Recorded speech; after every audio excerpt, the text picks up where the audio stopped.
আন্দোলন সহিংসতায় রূপ নেয়ার পর চট্টগ্রামের বিভিন্ন স্থানে বিক্ষোভকারীদের সঙ্গে পুলিশের সংঘর্ষ হয়। নগরীর মুরাদপুর, বহদ্দারহাট, নতুন ব্রিজ এলাকায় ব্যাপক তাণ্ডবলীলা চালায় দুষ্কৃতিকারীরা।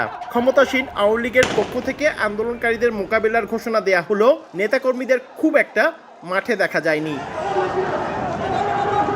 চট্টগ্রামে 16টি সংসদীয় আসনের মধ্যে উত্তরাধিকার সূত্রে এমপি হয়েছেন 7 জন।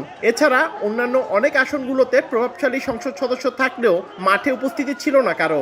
এমন পরিস্থিতিতে আওয়ামী লীগ ও এর সহযোগী সংগঠনের সাংগঠনিক দুর্বলতার বিষয়টি ব্যাপকভাবে সামনে আসে। অনেক এমপি নিজ এলাকায় না থেকে দেশের বাইরে ছিলেন বলেও জানা যায়। এছাড়া মহানগর আওয়ামী লীগের অঙ্গ সংগঠনের মধ্যে গ্রুপিং দ্বন্দ্ব, বিভেদ ছিল চোখে পড়ার মতো। সাংগঠনিক ব্যর্থতা, সংসদ সদস্য নিজ এলাকায় না থেকে বিদেশ যাওয়ার প্রবণতা, আন্দোলনের গতি প্রকৃতি বুঝতে ব্যর্থ হওয়ার কারণেই এই অবস্থার সৃষ্টি হয়েছে বলে জানান চট্টগ্রাম মহানগরের 14 দলের সমন্বয়ক। লন্ডন, কানাডা, আপনার অস্ট্রেলিয়া বা দুবাই এত ঘন ঘন যায়, ওনাদের ওখানে ব্যবসাটা কি, কাজটা কি, টোটাল মুভমেন্টটাকে রিড করতে আগাগোড়াই ভুল ছিল, ফেরাসে ছিল। সেটার পরিণতি হয়েছে দল সংযুক্ত না হওয়া আর সব কিছুকে একটা খেলোভাবে নেওয়া।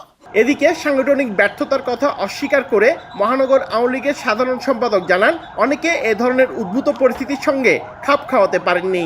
যেহেতু শিক্ষার্থীদের আন্দোলন, এটা হলো ছাত্রদের সংশ্লিষ্টটা হলো যে প্রাধান্য, এখানে মূল সংগঠনের সরাসরি কোনো সম্পৃক্ত হওয়ার, এটার বিপক্ষে কোনো অবস্থান গ্রহণ করার কোনো সিদ্ধান্ত কিন্তু আমাদের দলের পক্ষ থেকে, বাংলাদেশ আওয়ামী লীগের পক্ষ থেকে কোনো সিদ্ধান্ত আমাদের আসেনি। চট্টগ্রামে সংঘর্ষের ঘটনায় 6 জনের মৃত্যু হয়েছে।